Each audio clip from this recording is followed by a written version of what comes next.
પ્રકરણ 9 દીકરાનો મારનાર.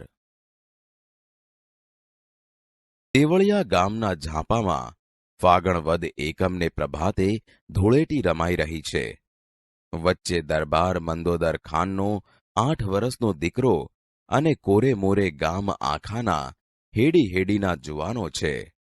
આગલે દિવસે ઉતાશણીનું પરબ હતું, એટલે લીલા, પીળા અને કેસરિયા રંગમાં સહુ ગરકાવ હતા. તમામને અંગે પચરંગી છાંટણા દીપતા હતા. પણ આજ તો પડવો એટલે ઘેરૈયા માઝા છાંડી ગયા છે. ગાંડાતુર બનીને ગારો, માટી, છાણ જેવી ગંદી વસ્તુએ એકબીજાને રોળવામાં ગુલતાન છે. ધૂળેટીનું તો પરબ જ મૂળ ગાંડું, અને એમાંય ગામડાની ધૂળેટી કાળો કોપ. એલા ભાઈઓ, કોક ઉજળે લુગડે મહેમાન વયો આવે. એલા મહેમાનને કોઈ છાંટશો માં? અરે મહેમાનને કાંઈ રોડ્યા વગર રહેવાય? મહેમાન ક્યાંથી હાથ આવે? સાચું સાચું, મહેમાનને રોડો, ગોઠ માંગો, રોડો. ધોળું બાસતા જેવું પાસાબંધી કેડિયું, પગને કાંઠે 3 ડોરણાવાળી પગતી ચોરણી, ઉપર બગસરાની ગરેડી કોરની પછીડીની ભેટ અને બગલમાં દબાવેલી એક ફાટેલ તૂટેલ મ્યાનવાળી તલવાર. કેડે કોઈક કાળાંતરની જૂની કટારી, એવો દાઢી મૂછના ઘાટા કાતરાવાળો મહેમાન ચાલ્યો આવે છે. વસંત ઋતુમાં વન વગડે આંબાના મોરમાંથી વછૂટતી ફોરમો લેતો લેતો કેસુડાના ફૂલની ચૂંદડી જાણે વનરાઈએ ઓઢી લીધી હોય એવા શણગાર જોતો, છતાં પોતાને તો હુતાશણીનો જરાય ઉલ્લાસ નથી, એવો એ આદમી જે ઘડીએ ઘેરૈયાની લગોલગ આવ્યો તેવી જ ચીસ પાડી ઉઠ્યો. મને રોડશો માં? ભલા થઈને મને છાંટશો માં? તમારે પગે લાગો. પરોણે ના પાડી તેમ તો ઘેરૈયાઓને ઉલટાની વધુ ચાનક ચડી. બમણા ત્રમણા ચડે ભરાઈને સહુ બોકાસા પાડવા લાગ્યા. હા, ખબરદાર, મહેમાનને ઓળખાય નહીં એવા ચિત્રી મેલો. લાવો મસ્તને ગારો. જોત જોતામાં તો ધૂળ ઉડવા માંડી. ઘેરૈયાએ એક સામટી ઝપટ કરી. મહેમાન તો જાળવી જાવ કરતો પાછો હટવા લાગ્યો, પણ જુવાનો આંબુ થઈ રહ્યા.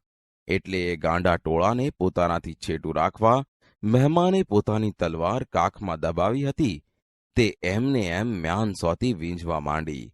ઘેરૈયા ચસકા કરતા ઉપર પડવા જાય, પોતે 2 કદમ પાછો હટતો જાય ને રહેવા દ્યો કરતો જાય. ધૂળની ડમરી ઉડે છે એટલે પોતે કંઈ જોઈ શકતો નથી. એ રીડિયા રમણ, એ ચસકા, એ કાલાવાલા, એક તલવારના ઝાવા અને એ ધૂળની આંધીનો કાંઈ અનોખો જ મામલો જામી પડ્યો. એમાં અચાનક ધબ દઈને કોઈક પડ્યો. અરે ગજબ થયો, કુંવર પડ્યા, કુંવરને વાગ્યું, કુંવર જોખમાણા. મહેમાને કુંવરને તલવાર મારી. પકડજો, જાલજો. મુસાફર ચોંક્યો. એ ભાન ભૂલી ગયો અને ભાગ્યો ઊભી વાટે સીમાડે હડી કાઢી. શું થયું એ જોવા કે પૂછવાની વેળા ન રહી. પાછું વાળીને નજર નાખવાની હામ પણ નહોતી. પોતાના હાથમાં તલવાર પકડી છે, એની શી દશા થઈ છે તે નિરખવાનું પણ ભાન નથી. કોઈ ગાંડો માણસ, કોઈ ખૂની જાણે દોડ્યો જાય છે. અહીં ઝાંપામાં તો કેર થઈ ગયો છે.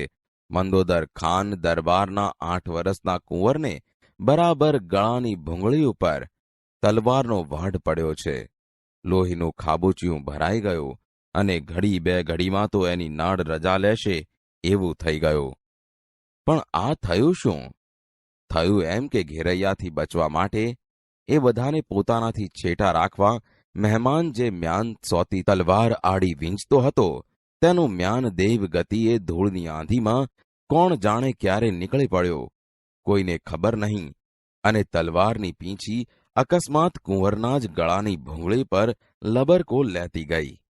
કુંવર એક તો કુંબળી વયનો અને નસીબદારનું બચ્ચું, એટલે તો બગીચાનું ફૂલ. તરત તેના પ્રાણ નીકળી ગયા. પલકમાં તો માણસો ડેલીએ દોડ્યા. કાવા કસુંબામાં આખો ડાયરો ઘેઘૂર છે.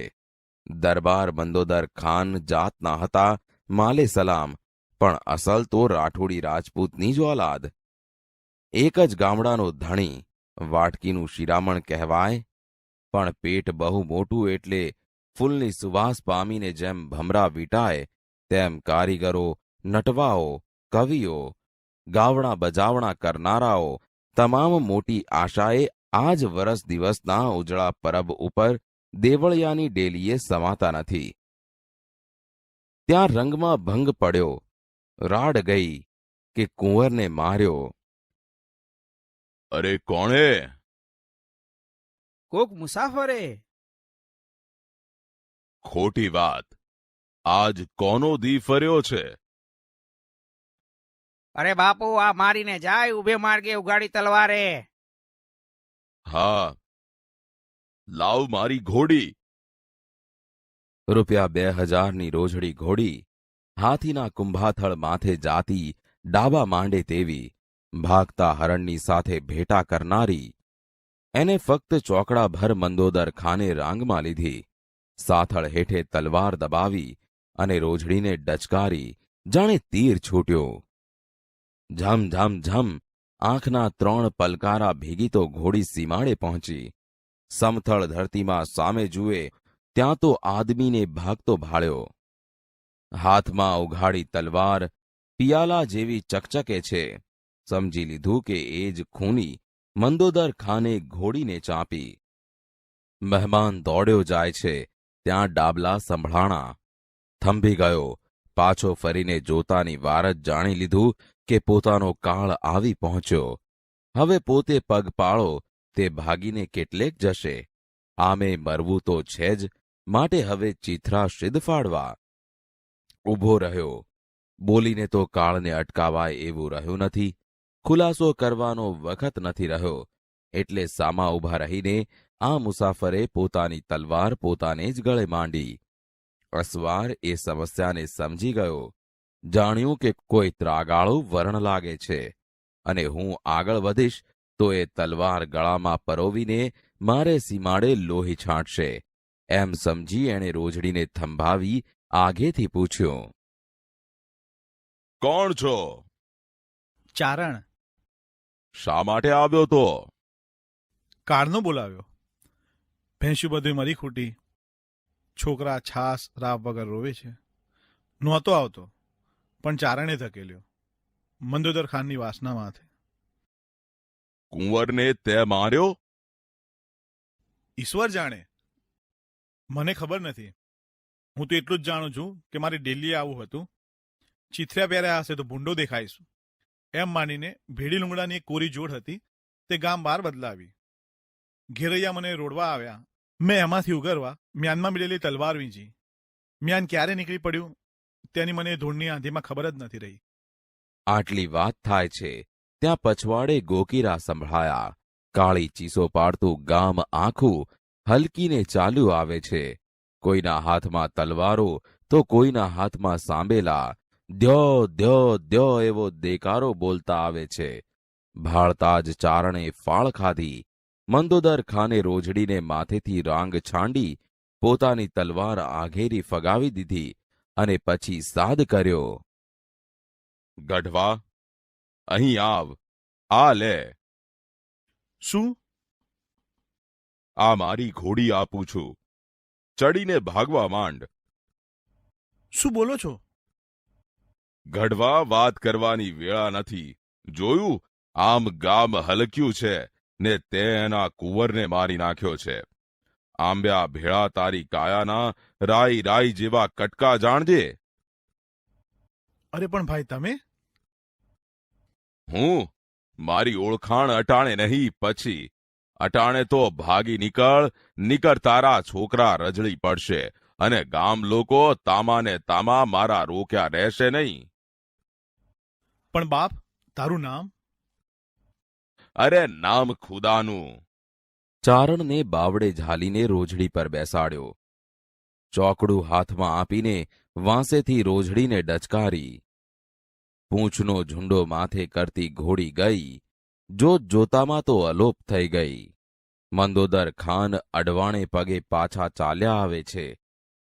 રાંગમાં રોજડી નથી, કાખમાં તલવાર નથી. કાં બાપુ? માળો લોટકો આદમી મને જીતવા ન દીધો ને તલવાર ને ઘોડી બેઉ લઈ ગયો. અરે રાખો રે રાખો બાપુ. ફણીધરના માથેથી મણી લઈ જાય તો જ મંદોદર ખાનની રાંગમાંથી રોજડી લેવાય. ઠાલા મૂરખ શું બનાવો છો અમને? 7 ખોટનો એક દીકરો, એના મારાને ઉલટો ભગ્યો.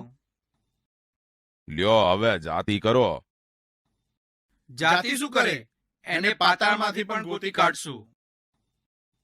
ભાઈ તમે તે કાંઈ દીવાના થયા? એણે શું મારા દીકરાને જાણી બૂજીને માર્યો તો? એને ઘેર એવા કેટલા દીકરા ભૂખે મરે છે એ જાણો છો?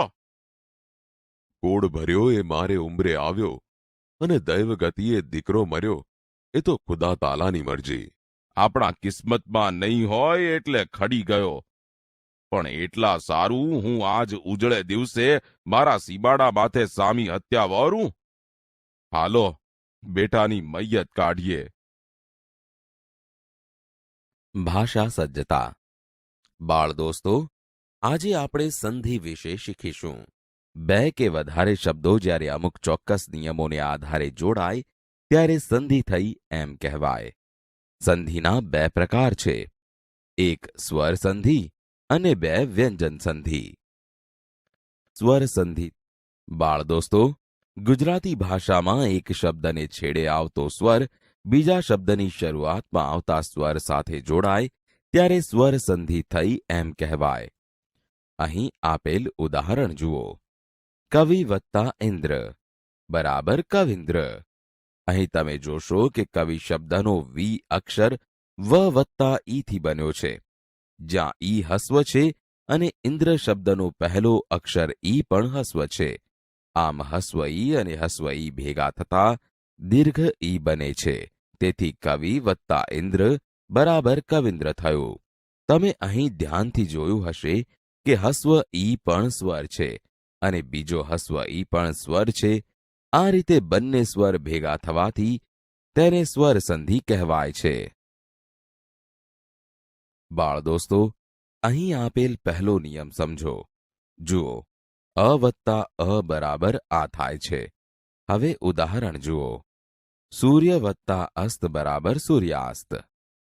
અહીં તમે જોશો કે સૂર્ય શબ્દમાં ય અક્ષરમાં અ બોલાય છે, વત્તા અસ્ત શબ્દનો પહેલો અક્ષર અ બોલાય છે, એટલે કે તે બંને ભેગા થતાં સૂર્યાસ્ત શબ્દ બન્યો.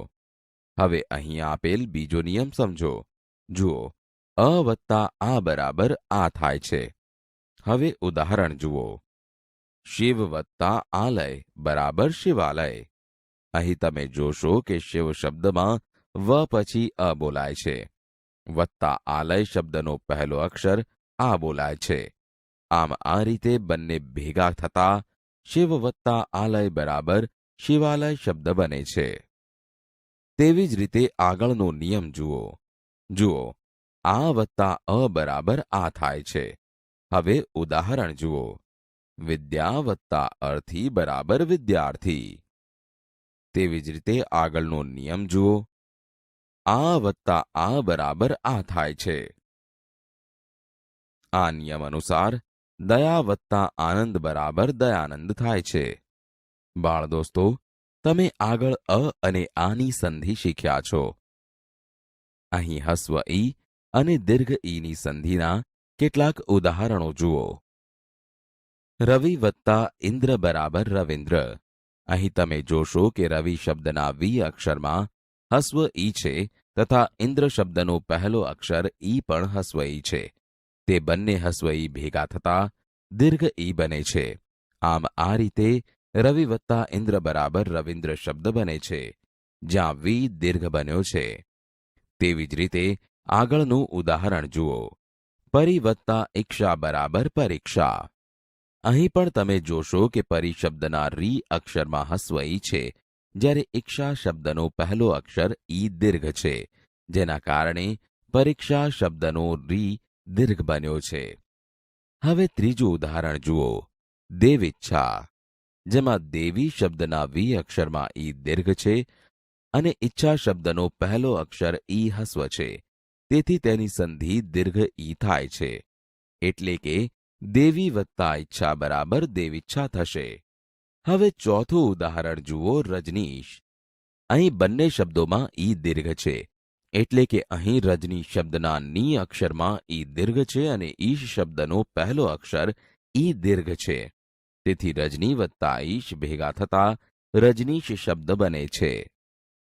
બાળ દોસ્તો, હવે આપણે હસ્વ ઉ અને દીર્ઘ ઉની સંધિ વિશે જાણીએ. અહીં આપેલ ઉદાહરણ જુઓ.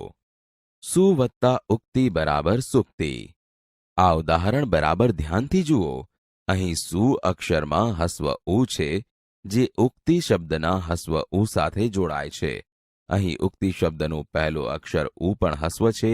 જ્યારે સંધિ થાય ત્યારે સુ વત્તા ઉક્તિ બરાબર સુક્તિ શબ્દ બને છે, જેમાં સુક્તિ શબ્દનો સુ દીર્ઘ બને છે. હવે બીજું ઉદાહરણ જુઓ. સિંધુર્મી. અહીં સિંધુ વત્તા ઉર્મી શબ્દોમાં સિંધુ શબ્દના ધુ અક્ષરમાં હસ્વ ઉ છે, જે ઉર્મી શબ્દના દીર્ઘ ઉ સાથે જોડવાથી ધુ દીર્ઘ બને છે. આમ આ રીતે સિંધુ વત્તા ઉર્મી બરાબર સિંધુર્મી શબ્દ બને છે.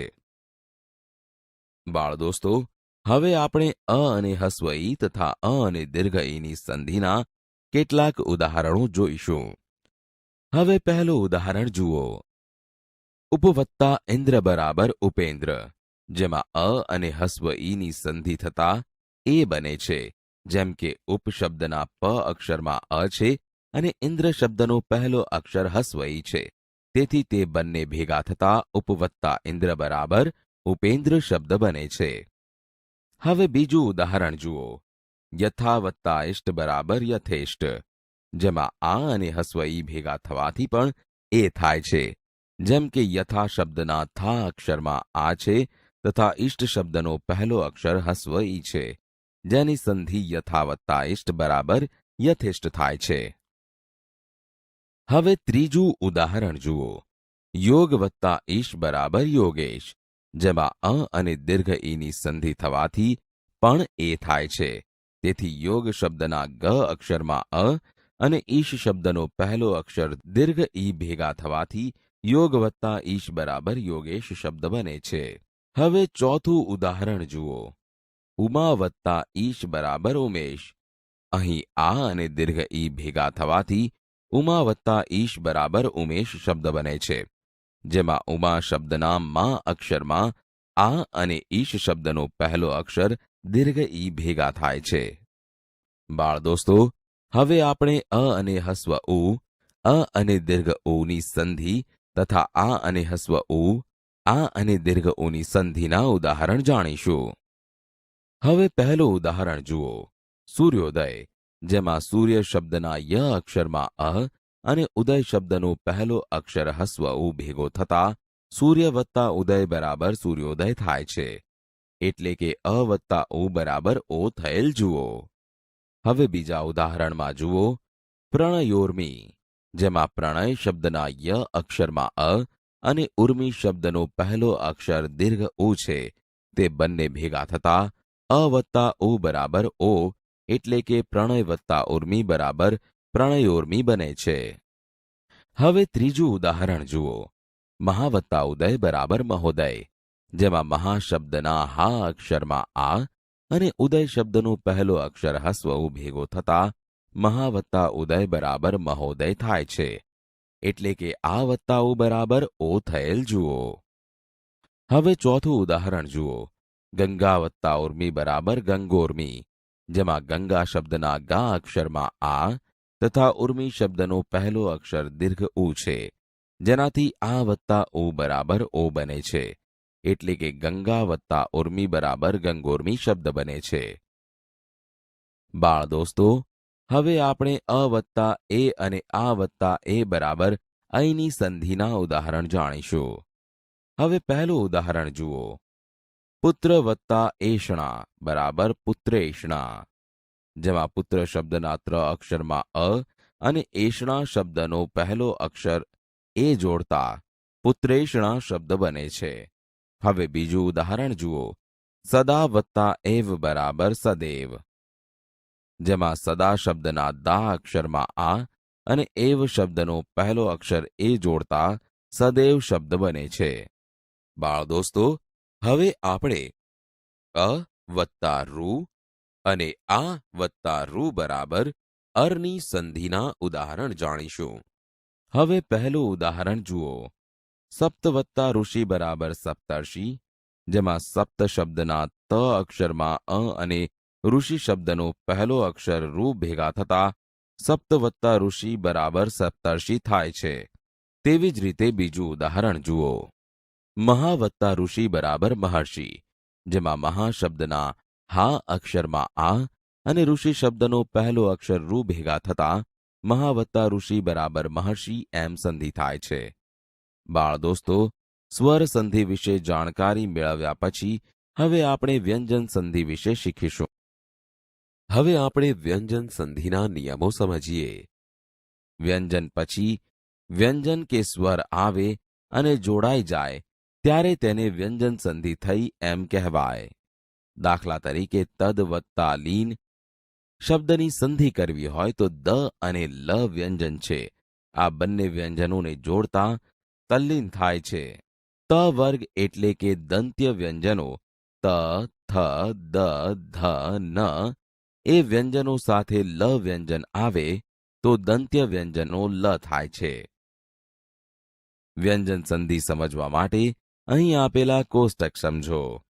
ક વર્ગના વ્યંજનો ક, ખ, ગ, ઘ છે, જેનો અનુનાસિક અમ ઉચ્ચાર છે.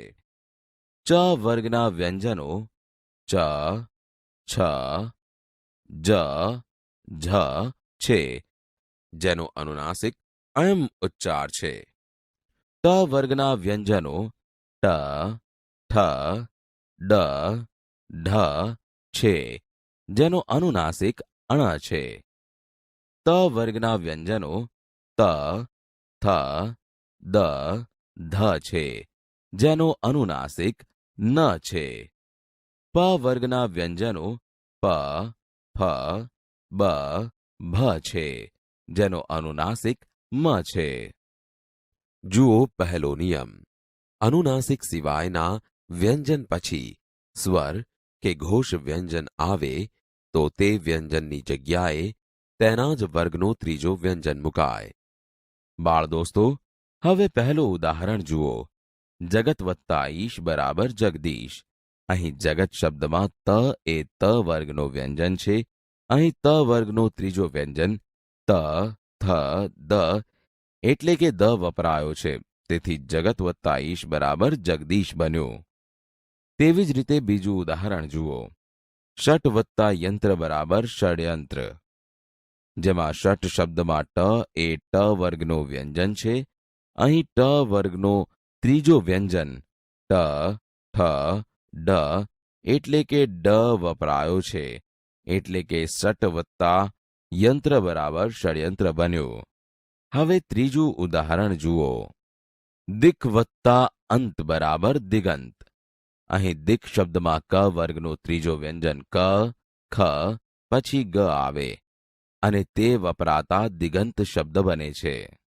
બાળ દોસ્તો, હવે આપણે વ્યંજન સંધિનો બીજો નિયમ સમજીએ. અનુનાસિક સિવાયના કોઈ પણ અઘોષ વ્યંજન આવે ત્યારે આગળના વ્યંજનને બદલે તેના જ વર્ણનો પહેલો વ્યંજન મુકાય. અહીં આપેલા ઉદાહરણ જુઓ. શરદ વત્તા પ્રકોપ બરાબર શરત પ્રકોપ. અહીં તમે જોશો કે દ વ્યંજનને બદલે તેના જ વર્ગનો પહેલો વ્યંજન એટલે કે ત જોડાય છે અને આ ત વ્યંજન પ્ર સાથે જોડાઈને સંધિ થઈ. જુઓ, શરદ વત્તા પ્રકોપ બરાબર શરત પ્રકોપ. બાળ દોસ્તો, હવે આપણે વ્યંજન સંધિનો આગળનો નિયમ સમજીએ. ત વર્ગના વ્યંજનો એટલે કે ત, થ, દ અને ધ પછી જો ચ વર્ગનો વ્યંજન એટલે કે ચ, છ, જ, ઝ કે શ આવે તો ત વર્ગના વ્યંજનને બદલે તેને મળતો ચ વર્ગનો વ્યંજન આવે. હવે પહેલું ઉદાહરણ જુઓ. સત વત્તા જન બરાબર સજ્જન. અહીં સત શબ્દનો ત એ ત વર્ગનું વ્યંજન છે અને જન શબ્દમાં જ એ ચ વર્ગનું વ્યંજન છે. આથી ત વર્ગના વ્યંજનને બદલે ચ વર્ગના વ્યંજનમાંથી જ જ અક્ષરનો સંધિ માટે ઉપયોગ થયો છે. તે પછી બાકીના ઉદાહરણ જુઓ. ઉદ વત્તા જવલ બરાબર ઉજ્જવલ. આ ઉદાહરણમાં પણ એ જ નિયમનું પાલન થયેલ છે. બાળ દોસ્તો, હવે આપણે વ્યંજન સંધિનો વધુ એક નિયમ જોઈએ. સ પછી ચ કે છ આવે તો સનો શ થાય છે. પહેલું ઉદાહરણ જુઓ. નિસ વત્તા ચિંત બરાબર નિશ્ચિંત. અહીં તમે જોશો કે નિસ શબ્દમાં છેલ્લે સ છે, જે ચિંત શબ્દના ચી સાથે જોડાય છે. જ્યારે જ્યારે સ પછી ચ કે છ આવે તો સનું શ થાય છે. તેવી જ રીતે બીજું ઉદાહરણ જુઓ. નિસ વત્તા છંદ બરાબર નિશ્છંદ.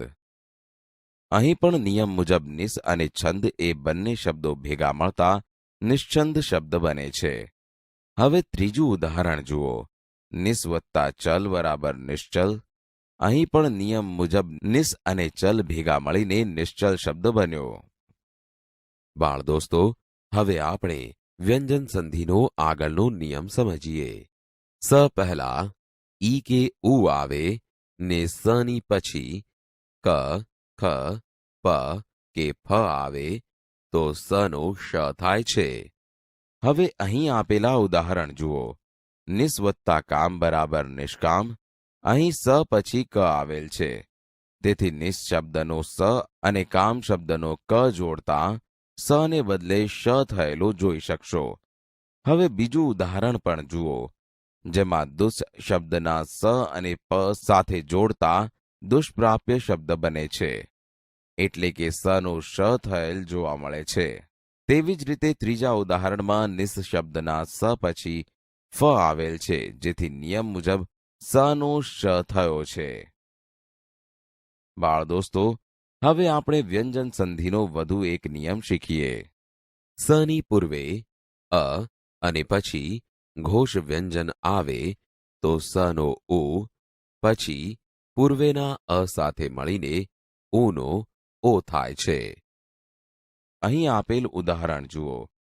અધસ વત્તા ગતિ બરાબર અધોગતિ શબ્દ બને છે. અહીં તમે જોશો કે અધસ શબ્દમાં સ અક્ષરની પહેલા ધ અક્ષરમાં અ સ્વર છે, તેથી સનો ઉ કરેલ છે, તથા ગતિ શબ્દના પ્રથમ વ્યંજન ગ અક્ષરમાં પણ અ સ્વર હોવાથી ઉ અને અ ભેગા મળતા ઓ કરેલ છે. હવે બાકીના ઉદાહરણ જુઓ. મનસ વત્તા હર બરાબર મનોહર. જેમાં મનસ શબ્દના સ અક્ષરનો ઉ અને હર શબ્દમાં હ અક્ષરનો અ છે, તે બંને ભેગા કરીએ તો ઓ થયેલ છે. તેથી મનસ વત્તા હર બરાબર મનોહર શબ્દ થશે. તે પછીના ઉદાહરણો પણ આ જ નિયમને અનુસરે છે. બાળ દોસ્તો, હવે આપણે વ્યંજન સંધિનો આગળનો નિયમ સમજીએ. અનુનાસિક સિવાયના સ્પર્શ વ્યંજન પછી શ આવે તો શનો છ થાય છે. બાળ દોસ્તો, અહીં આપેલા તમામ ઉદાહરણો જુઓ. દરેકમાં વત્તા પછી શ આવે છે. જ્યારે જ્યારે અનુનાસિક સિવાયના સ્પર્શ વ્યંજન પછી શ આવે તો શનો છ થાય છે. ફરીથી પહેલું ઉદાહરણ જુઓ. ઉદ વત્તા શ્વાસ. અહીં દ અને શને જોડવાના થાય છે. શ જોડતા ઉદ વત્તા શ્વાસ બરાબર ઉચ્છ્વાસ થાય છે. તેવી જ રીતે બીજા ઉદાહરણ જુઓ. ઉત વત્તા શ્વાસ બરાબર ઉચ્છ્વાસ. ઉચ્ચ વત્તા છવાસ બરાબર ઉચ્છ્વાસ. ચિદ વત્તા શક્તિ બરાબર ચિચ્છક્તિ. ચિત વત્તા શક્તિ બરાબર ચિચ્છક્તિ. ચિચ વત્તા છક્તિ બરાબર ચિચ્છક્તિ. અહીં દરેકમાં શનું છ થયેલ જોઈ શકશો. બાળ દોસ્તો, હવે આપણે વ્યંજન સંધિનો વધુ એક નિયમ સમજીએ. સથી શરૂ થતા શબ્દ પહેલા જોડાયેલા શબ્દને અંતે અ કે આ સિવાયનો સ્વર હોય તો સનો શ થાય છે. અહીં આપેલ ઉદાહરણ જુઓ. વી વત્તા સમ બરાબર વિષમ. અહીં તમે જોશો કે સમ શબ્દની પહેલા વી અક્ષરમાં હસ્વ ઈ જોડાયેલ છે. જ્યારે સથી શરૂ થતા શબ્દ પહેલા જોડાયેલા શબ્દને અંતે અ કે આ સિવાયનો સ્વર હોય તો સનો શ થાય છે. તેથી અહીં સનો શ થયેલો જોવા મળશે. તેવી જ રીતે ત્રીજું ઉદાહરણ જુઓ. સુ વત્તા સમા બરાબર સુષ્મા. અહીં પણ તમે જોશો કે સમા શબ્દની પહેલા સુ અક્ષરમાં હસવું જોડાય છે. તેથી અહીં પણ સનો શ થયેલો જોવા મળશે.